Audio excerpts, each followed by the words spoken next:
Coca Cola brought their predicted industry plant, but unfortunately they had to shut it down because हमारे पास कि मैं कुछ हद तक इंडस्ट्रीज को जरूर ब्लेम करूंगा, बट फुली ये कहना कि सारा ब्लेम हम इंडस्ट्रीज के करें नहीं, the education sector is equally responsible. Quality education कब हमारी प्रायोरिटी होगी प्राइवेट सेक्टर में? अगर क्वालिटी एजुकेशन हम प्रोवाइड कर रहे हैं तो why we are not producing that product? हम वो स्किल सेट नहीं प्रोड्यूस कर पा रहे। क्लैरिफाई करना चाहूंगा स्टेम एंड स्टीम एजुकेशन के बीच में जो कॉग्निटिव स्किल्स हैं बच्चे की, दैट आर वेरी इंपॉर्टेंट। हमारा एजुकेशन सिस्टम अनफॉर्चुनेटली उसको टारगेट अच्छे से नहीं करता। हम सिर्फ और सिर्फ प्राइवेट एजुकेशन को ब्लेम नहीं कर सकते। All the stakeholders of education need to sit together. हमें इकट्ठे बैठना है, हमें अपनी डायरेक्शन को सेट करना है।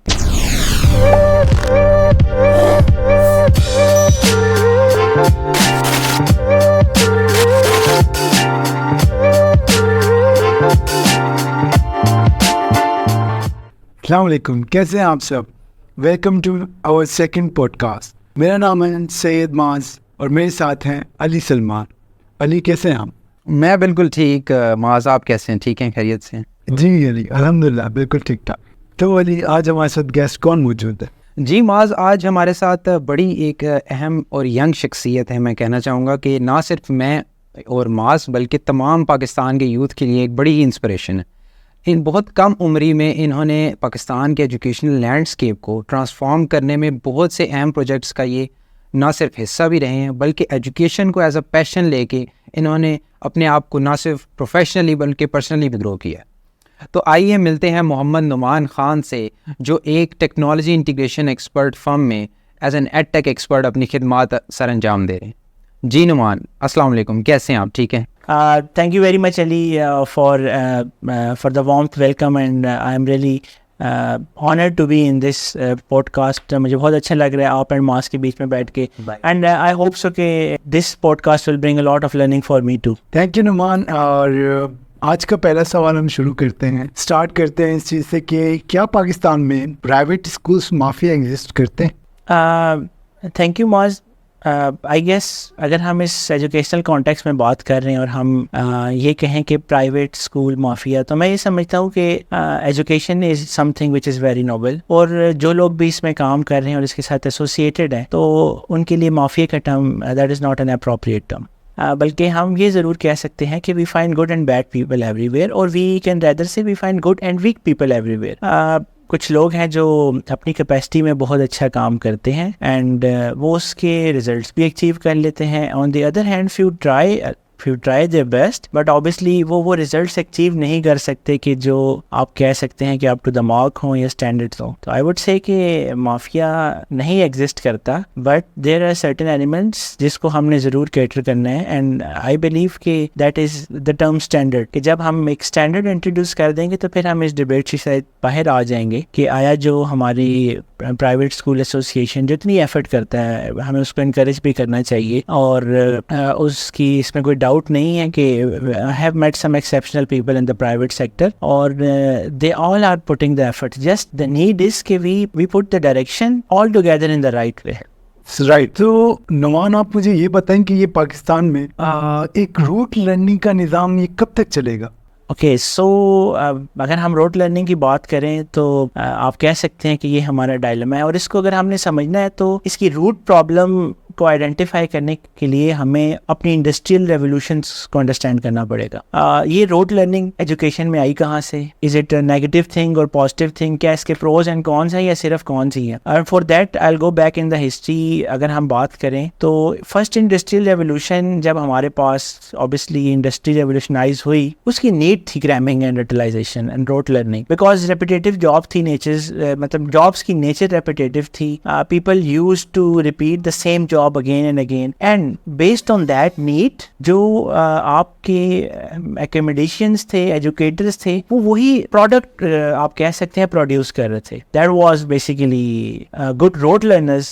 Second industrial revolution की हम बात करें, जब obviously electricity, mass assembly lines, इसी तरीके से आपके पास आप कह सकते हैं कि प्रोडक्शन का जो कॉन्सेप्ट है, mass production का कॉन्सेप्ट, वो वजूद में आया, तो उसके बाद से हमारे एजुकेशनल स्टैंडर्ड्स के इम्पैक्ट्स या हम कहें कि एजुकेशनल स्टैंडर्ड्स बहुत ज़्यादा चेंज हुए और उसका इम्पैक्ट एजुकेशन के ऊपर बहुत ज़्यादा था. At that time educators were preparing students specifically for producing and consuming the knowledge. So education के अंदर नॉलेज प्रोड्यूस भी हो रहा था, कंज्यूम भी हो रहा था. कॉन्ट्रेरी टू दैट, अगर हम थर्ड इंडस्ट्रियल रेवोल्यूशन की बात करें, that was the time when the computer was actually invented. Computer की एप्लीकेशंस बहुत ज़्यादा इंडस्ट्री के अंदर आना शुरू हुई. तो उसी चीज़ को आप देखें कि एजुकेशन में भी अडॉप्ट किया गया. Like computer enabled learning, internet enabled learning की अगर हम बात करें, डिस्टेंस लर्निंग का कॉन्सेप्ट आया, पर्सनलाइज्ड इंडिविजुअलाइज्ड लर्निंग का कॉन्सेप्ट आया, and that was purely based on the need being generated by the industry. इस वक्त हम फोर्थ इंडस्ट्रियल रेवोल्यूशन में एग्जिस्ट करते हैं, and as of today the need is to having a novel और innovative और एन एंटरप्रेन्योरियल माइंडसेट. नाउ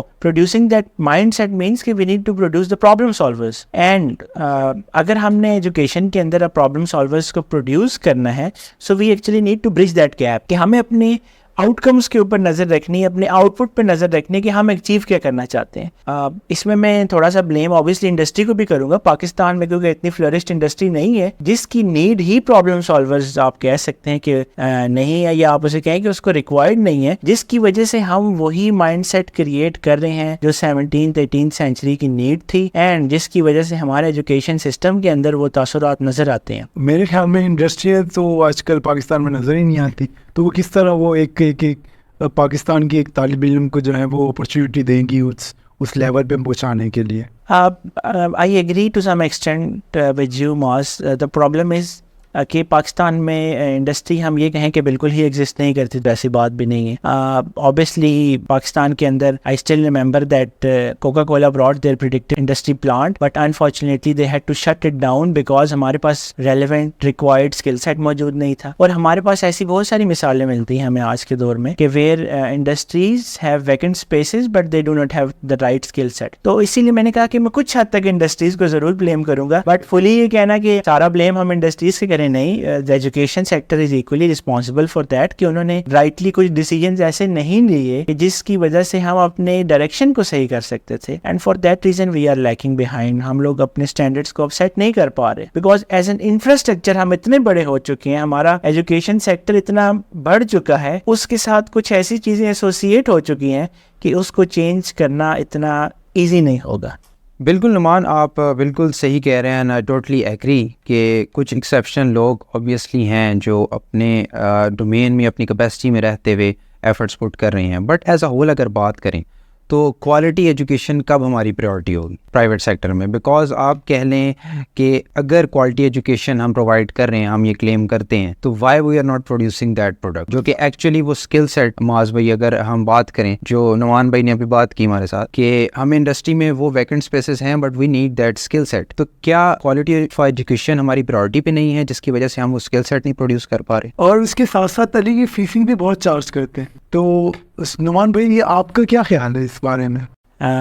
काफ़ी मुश्किल सवाल पूछ रहे हैं आप दोनों आज. और आई गेस जो लास्ट आपका क्वेश्चन था, मैं इसको दो क्वेश्चंस को लेके इसको आंसर करना चाहूँगा. First, as Ali has asked कि हम क्वालिटी एजुकेशन पे प्राइवेट सेक्टर क्यों नहीं फोकस कर रहा, एंड सेकेंडली जैसे कि माज ने पूछा कि they are charging a lot of money, तो उसके अगेंस्ट क्या क्वालिटी एजुकेशन आ रही है या नहीं आ रही. तो देखें, I will comment on that in this way कि सबसे पहले अली के क्वेश्चन की अगर मैं बात करूँ तो we have to understand one thing कि हमें ये प्राइवेट का जो टर्म है इसको पहले देखना है कि ये वजूद में क्यों आया. अगर मैं एज एन रोबोट मियाँ बात करूँ तो रोबोट मियाँ पाकिस्तान में एग्जिस्ट करता है क्योंकि उसको एक स्पेस प्रोवाइड की गई है, या हम ये कहें कि एक वैकेंट एरिया प्रोवाइड किया गया है जहाँ पे वो इस वक्त काम कर रहे हैं, जहाँ पे इस वक्त हमारी स्टेट काम नहीं कर रही. तो हम सिर्फ और सिर्फ प्राइवेट एजुकेशन को ब्लेम नहीं कर सकते कि ये सारा कसूर प्राइवेट एजुकेशन का है और प्राइवेट एजुकेशन ही क्वालिटी एजुकेशन नहीं दे सक रहा. देखें, ये रिस्पॉन्सिबिलिटी हमें इस चीज को अंडरस्टैंड करना है कि education as a responsibility belongs to state. जब स्टेट एक चीज प्रोवाइड नहीं करती तो इन दैट वेकेंट स्पेस एक एंटिटी एंटर होती है और वो वहाँ पे अपना काम शुरू करती है.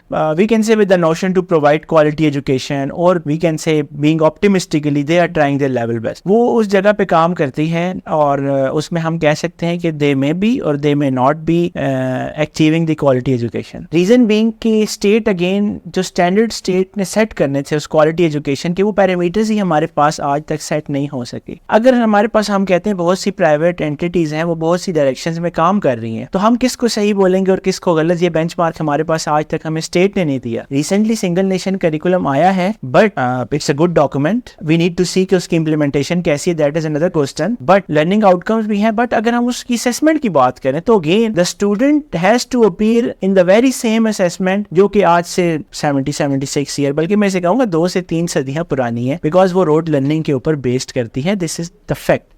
तो हम क्वालिटी एजुकेशन को अगर अचीव करना चाहते हैं तो हमें क्वालिटी एजुकेशन को डिफाइन करना पड़ेगा। वो डेफिनेशन हमें अपने प्राइवेट सेक्टर को प्रोवाइड करना होगी, जिसकी बेसिस पे वो मिलजुल के एफर्ट करें और एक क्वालिटी एजुकेशन दें, because again that's a state responsibility. आप किसी भी प्रोग्रेसिव एजुकेशन को देखें तो उन्होंने सबसे पहले सेट ऑफ स्टैंडर्ड सेट किए हैं कि हमने एजुकेशन को कैसे अचीव करना है, कहाँ तक अचीव करना है, हमने क्या प्रोडक्ट प्रोड्यूस करना है। These are all the standards which do not exist unfortunately as a state in Pakistan. Now second question which is the tough one, I would say fee structure of the schools, the fees that school is charging. We can say कि if I talk about my individual experience, I have met some exemplary people who are putting their heart and soul in providing the right education and to provide that quality education. अब दोबारा हमें देखना पड़ेगा कि इस मुल्क की जो इकोनॉमिक सिचुएशन है, the inflation has hit us really bad in the recent years. तो स्कूल ने जो expenses पूरे करने हैं, how they are going to manage it? Private sector या private education हमारे पास subsidized नहीं है. They have to run the operations on their own. They have to manage the OPEX and CAPEX on their own. उन्होंने हर चीज़ facilities, qualities को ensure करना है. But at the same time, देखें good and bad exist everywhere. Where good exists, then I would say there bad exists too. Area of improvement ज़रूर होती है. I won't say bad. वहाँ पे कुछ लोग हैं जो education को exploit भी करते हैं. We have to identify them and we have to, as a state needs to identify them and either we rectify them or nullify them. तो हमें कुछ steps measurable लेने होंगे as state, जो एक अथॉरिटेटिव पावर है कि obviously there should be a benchmark and against certain benchmark they can charge in different slabs. अगर एक school out of the way जाके आपको एक्स्ट्रा ऑर्डिनरी फैसिलिटेट कर रहा है, so yes they can charge the money, but इस चीज को स्टेट इंश्योर जरूर करे कि वो मिनिमम फिर उसका जो रिक्वायरमेंट्स है वो फी स्लैब के अगेंस्ट सेट जरूर हो। राइट नुमान भाई, बहुत अच्छा जवाब था। तो नुमान, क्या पाकिस्तान में ऐसा कोई स्कूल है जो ट्रेडिशनल लर्निंग से हटकर 21st सेंचुरी स्किल सेट्स के ऊपर काम कर रहा है? देखें, ऑब्वियसली बहुत से स्कूल हैं अपनी इंडिविजुअल कैपेसिटी के ऊपर अच्छी ट्राई कर रहे हैं, कोशिश कर रहे हैं। मैं किसी भी इंडिविजुअल स्कूल का नाम नहीं लूँगा although, but the thing is कि yes they are doing. Rural areas में रहते हुए कम रिसोर्सेज में भी हमने देखा है, if they are very innovative, hard working and creative, they are doing wonders, they are doing I would say out of the box thing sort of things in their capacity. तो school तो exist करते हैं but बहुत कम, rare. And मैं उसमें अगर आपको ये कहूँ कि उन कुछ स्कूलों को जिनको मैंने ऑब्जर्व किया जो कि आउट ऑफ द वे काम कर रहे हैं, तो उनकी सक्सेस की मेन वजह थी, so the main reason was their leadership and their qualified teachers. तो आप अगर ये देखें कि हमारे पास क्वालिफाइड टीचर्स एंड लीडरशिप मौजूद है स्कूल के अंदर, तो कोई भी स्कूल कंसिडरिंग आपके पास लिमिटेड रिसोर्सेज ही क्यों ना हो, लिमिटेड स्टाफ ही क्यों ना हो, they do wonders, they excel, they progress. And हमने देखा है कि उनके स्टूडेंट्स जो हैं they outperform like even foreign students in different competitions. और हम अगर लोकल उनसे हम इंटरेक्ट करते हैं उनके स्टूडेंट्स से, तो हमें नजर आता है कि yes they have been prepared in a very well mannered. अच्छा नुमान, आपके इन बातों से मेरे एक माइंड में क्वेश्चन आया, बड़ा इंपॉर्टेंट मैं कहूँगा कि on behalf of the audience मैं पूछना चाहूँगा कि एजुकेशन, आप कह लेंगे क्वालिटी एजुकेशन एक इंडिविजुअल की लाइफ पे किस तरह से असरअंदाज होती है? लाइक नॉलेज और स्किल्स के साथ साथ वो कौन से ऐसे सॉफ्ट स्किल्स हैं like social development, personal and professional development और ह्यूमन इंटरेक्शंस जो बच्चे की एक्चुअली एक होल पर्सनैलिटी डेवलप करने में बहुत अहम किरदार अदा करती हैं? I guess it's a very good question. देखें, नो डाउट कि एजुकेशन का, क्वालिटी एजुकेशन का इम्पैक्ट है बच्चे की नॉलेज एंड स्किल्स के ऊपर। एंड स्किल्स वो कुछ एजुकेशन से अचीव करता है, कुछ अपने एक्सपीरियंसेस से अचीव करता है। बट इसके साथ जो आप सॉफ्ट स्किल्स की बात कर रहे हैं, उसके ऊपर देखें बहुत इंपॉर्टेंट है कि we well define these terms. हमारे पास along with the knowledge and skills, knowledge की बम्बार्डमेंट कोई मुश्किल काम नहीं है। Skills is something which students learn through experiences and an important aspect of his और her life. But talking about the cognitive skills development, जो cognitive skills हैं बच्चे की, दैट आर वेरी इंपॉर्टेंट। हमारा एजुकेशन सिस्टम अनफॉर्चुनेटली उसको target अच्छे से नहीं करता। A quality education system, remember, produce a cognitive mind that is a problem solver, and the problem solver can you can say कि he can simply perform in any field, number one. Number two, हमारी society और हमारा ecosystem as a Pakistan हमारी आप कह सकते हैं कि economic situations, then socio political situation, ये तमाम चीज़ें का भी इम्पैक्ट होता है एक बच्चे के ऊपर। सोसाइटी का प्रेशर हमारे पाकिस्तान में एग्जिस्ट करता है and it is one of the I would say worst thing that exist in our surrounding, कि हम लोग बेसिकली स्टेटस को का शिकार हैं। वो एक सोसाइटी प्रेशर है, हम नंबर्स लेने का ज़्यादा नंबर्स लेने का शिकार है, हम सीखने का ज़्यादा सीखना नहीं चाहते। थर्ड चीज़ आपने ये देखनी कि ट्रांसफरेबल स्किल्स, कुछ स्किल्स हैं जो ट्रांसफ़र होती हैं आपके घर से, आपकी नर्सरिंग के दौरान, आपकी सोसाइटी से, आपके टीचर्स से, आपके लीडर्स से। ये जो ट्रांसफरेबल स्किल्स हैं ये एक्चुअली एक बहुत इंपॉर्टेंट रोल प्ले करती हैं in developing the communicative mindset, in developing I would say an immersive mindset, in developing a mindset which can actually take risks and perform as an entrepreneur or I would say innovators। तो ये जो transferable skills हैं unfortunately इनका भी transfer बहुत अच्छे से हमारे स्टूडेंट्स तक नहीं होता। इसकी वजह से वो आप कह सकते हैं कि क्वालिटी एजुकेशन के साथ साथ ये जो इकोसिस्टम है इसका भी बहुत क्वालिटी का ना होना, हमारे एजुकेशन के स्टैंडर्ड्स ना अच्छे होने की एक वजह ज़रूर है। बिल्कुल जी नुमान, बिल्कुल ऐसी ही बात है। तो इसका मतलब है वक्त आ गया है कि पाकिस्तान को जो है ना अपना पूरा तालीमी निज़ाम चेंज करना है और उसके ऊपर दोबारा सोचना पड़ेगा। और जितने भी स्कूल्स हैं और प्राइवेट स्कूल्स, पब्लिक सेक्टर्स की स्कूल्स, इन सब को बैठ के सोचना पड़ेगा कि वक्त आ गया है कि पाकिस्तानी तालीमी निज़ाम को हमें चेंज करना पड़ेगा, राइट। तो जो मैं अभी देखता हूँ सोशल मीडिया पे या मैं कहीं और पे भी देखता हूँ, मैं काफ़ी अपने दोस्तों से भी सुनता हूँ कि स्टीम एजुकेशन के नाम से कुछ, आई थिंक रोबोट में आपकी जो कंपनी है और आप ऑलरेडी काम कर रहे हैं इसके ऊपर, तो क्या स्टीम एजुकेशन के बारे में हमें आप कुछ बताएंगे? Thank you Maaz, for sure. First of all तो देखें, इसमें कोई डाउट नहीं है कि all the stakeholders of education need to sit together. हमें इकट्ठे बैठना है, हमें अपनी डायरेक्शन को सेट करना है। दिस इज़ वेरी इंपॉर्टेंट कि where we want to head toward. अगर हमने आज अपनी डायरेक्शन को ना सेट किया, and we have to think in a way कि हम लॉन्ग टर्म सोचें। हमें अपनी शॉर्ट टर्म्स प्लानिंग को ख़त्म करना चाहिए जो कि हमारे शॉर्ट टर्म बेनिफिट्स के साथ एसोसिएटेड है, आया वो पॉलिटिकल हो या सोशल हो, in any of the case. तो yes, we need to rethink, reimagine our education and we need to develop the right strategies to achieve these goals. And I would say अगर उसमें time लगता है so that's not an issue. Finland is an example. Finland from the worst education system to the best education system within the 30 years. They have taken the steps. तो हमें इसके ऊपर तो काम ज़रूर करना है। Second, regarding the STEAM education, तो yes, STEAM education is something that is very close to my heart. And आप भी जैसा कह रहे हैं कि आज आप कल सोशल मीडिया में देखते हैं, specifically I have been working a lot on the STEAM education for past 4 years in robot में। यस, जब एक नया टर्म, एक चीज़ जब मार्केट में आती है, एक कॉन्सेप्ट आता है तो वो इवॉल्व होता है। तो ये जब इवॉल्व हो रहा होता है तो इस दौरान बहुत से लोग इसको इम्प्लीमेंट करने की कोशिश करते हैं, कुछ उसको अपने राइट ज़ील एंड डिवोशन के साथ इम्प्लीमेंट करते हैं, कुछ लोग उसको बहुत अच्छे से इम्प्लीमेंट नहीं कर सकते। कंसिडरिंग दैट इस वक्त पाकिस्तान में भी इसकी इम्प्लीमेंटेशन काफ़ी हद तक बहुत से स्कूल्स, बहुत सी प्राइवेट इंस्टीट्यूशंस, देन इसी तरीके से पब्लिक इंस्टीट्यूशंस, हमारी गवर्नमेंटल बॉडीज़ के ऊपर काम कर रही हैं। एंड आई बिलीव कि it will be something which will be very popular in a small time. अगर हम स्टीम एजुकेशन की बात करें कि स्टीम एजुकेशन है क्या, तो in simple words, first we need to understand कि STEAM education emphasizes on interdisciplinary and integrated learning. Integrated learning या इंटरडिसिप्लिनरी लर्निंग क्या है कि हम जो सब्जेक्ट साइलोज में पढ़ते हैं, we need to integrate these subjects in a way that they help us in application based and project based learning। तो हमने बेसिकली अपने उन कॉन्सेप्ट्स को मीनिंगफुल बनाना होता है थ्रू एक्सपीरियंशियल लर्निंग और थ्रू प्रोजेक्ट बेस्ड लर्निंग, कि इनकी यूटिलाइजेशन कहाँ है, इनकी एप्लीकेशन क्या है। लेट्स से फॉर एग्जांपल, हम लोगों ने ऑब्वियसली सब ने बहुत सी टर्मिनोलॉजीज, बहुत से कॉन्सेप्ट्स पढ़े हैं। We are well aware of trigonometric laws, हमने साइन थीटा पढ़ा, कॉस थीटा पढ़ा, बट मोस्ट ऑफ अस हमने पढ़ा, हर एक को उसकी एप्लीकेशन का नहीं पता होना चाहिए।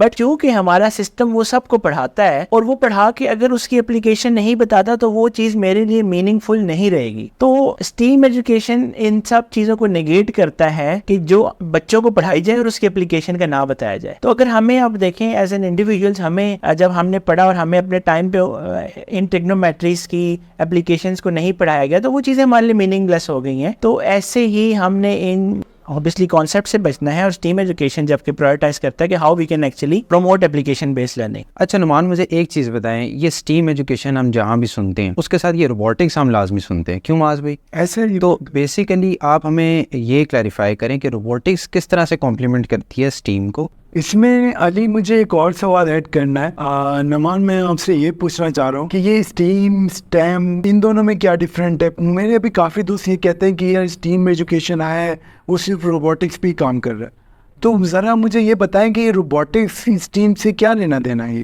Thank you Ali and Maaz for your question, and I would say कि ये थोड़ा डिटेल क्वेश्चन है। सबसे पहले तो मैं आपको क्लैरिफाई करना चाहूँगा स्टेम एंड स्टीम एजुकेशन के बीच में। ऑब्वियसली एज एन एक्रोनिम तो इसके अंदर ये आर्ट्स की एडिशन है, बट इसकी अगर हम थोड़ी सी हिस्ट्री देखें तो it goes back to the objection raised by Rhode Island के without arts the STEM education talks about innovation and entrepreneurship. So how come a student or anyone who is enrolled and in the program of STEM education can actually do inventions or innovate something? So yes, that claim was very much, or that objection was very much right, because it is the arts that teaches us about the design thinking. It teaches us about the I would say the empathetic approach as a broader term. Unfortunately हम इसको थोड़ा सा बहुत ज़्यादा streamline कर लेते हैं, ये समझ के कि शायद हम विजुअल आर्ट्स की बात कर रहे हैं या फाइन आर्ट्स की बात कर रहे हैं। It's not like that. It's all about I would say arts of communication which is the core part of a successful entrepreneur. Art of thinking, art exist in most of the domains. तो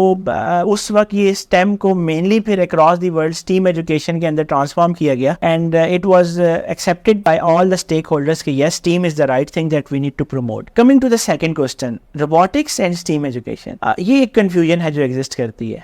देखें, STEAM education is an educational framework that tells us about the right ways, the right methodologies, और you can say the right pedagogical techniques to teach the knowledge in an integrative style by developing the right skill set among the students, which is the requirement that can be change from time to time. तो STEAM as a framework एक separate चीज है।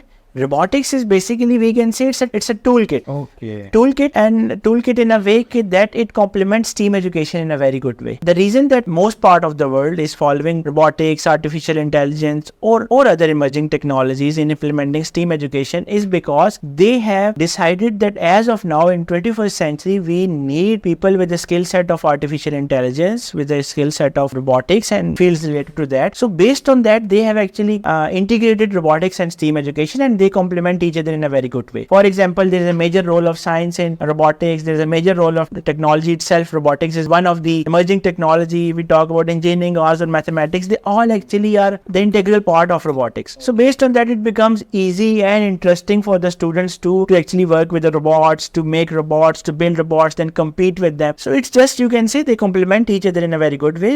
It's not a compulsion to have a robotics in STEAM education.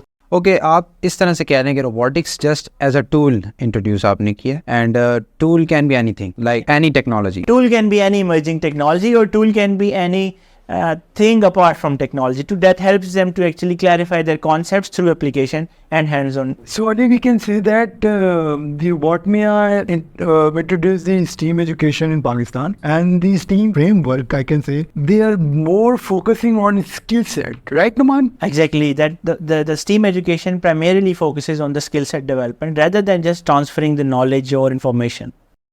Okay, right. So, Numan, would you like to tell us the any success story of Robotmia? आप इसको ऐसे कहें कि Robotmia came in Pakistan as a full-fledged organization back in 2019. Previously, we were looking the Pakistan market from Middle East. Basically, हम Dubai से देख रहे थे. So we had certain interventions that we did with International Islamic University, Islamabad in Pakistan. हमने उनके लिए innovation and entrepreneurship का एक framework develop किया था that was implemented. Their teachers were trained and then we ensured the technology transfer in their different campuses. उसी के बरक्स उसमें उसके साथ साथ उसमें robotics and STEAM labs we develop हुई थी. But as a full-fledged, you can say with our full presence, we came in Pakistan back in 2019. And I would say that Alhamdulillah, in 4 years time frame, we have achieved a lot. And for that, I am really thankful to Allah Almighty who has blessed us with all these success stories. Like Robotmia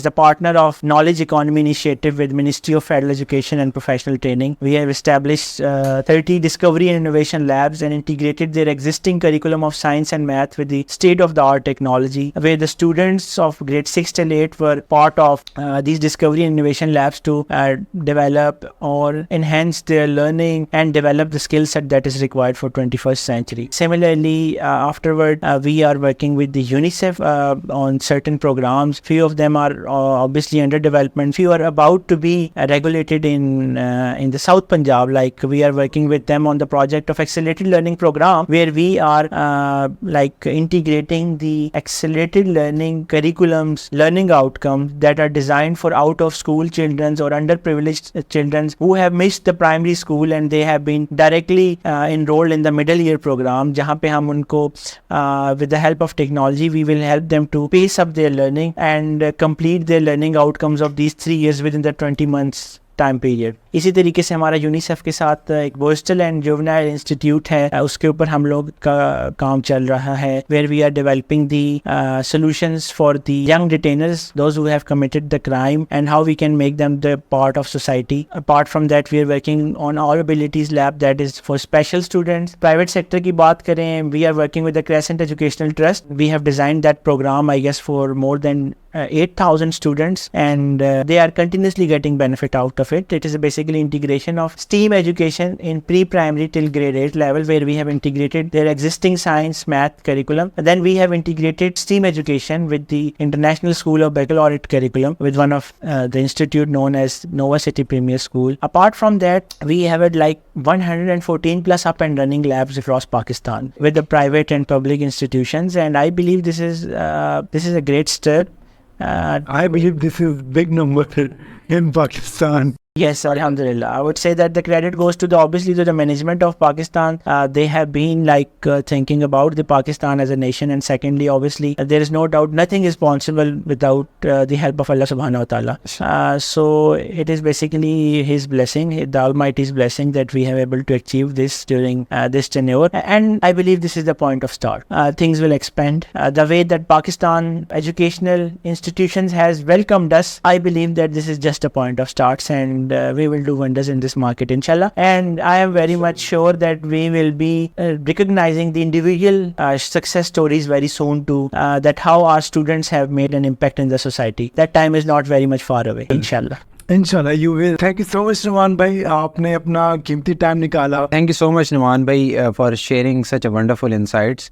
और इतनी छोटी as में I think इतना passionate मैंने किसी को नहीं देखा. सो आप हमारे लिए इंस्पिरेशन भी हैं. एंड ऑब्वियसली आज के सेशन से जिस तरह हमने बहुत कुछ सीखा है, इस तरह हमारी ऑडियंस ने भी सीखा होगा. थैंक यू सो मच आप लोगों का भी कि आप लोगों ने अपना टाइम निकाला और आप हमारा पॉडकास्ट देखा. सो इंशाल्लाह हम इस तरह के पॉडकास्ट और इस तरह के सेशंस करते रहेंगे. See you in the next podcast. Stay tune. Thank you.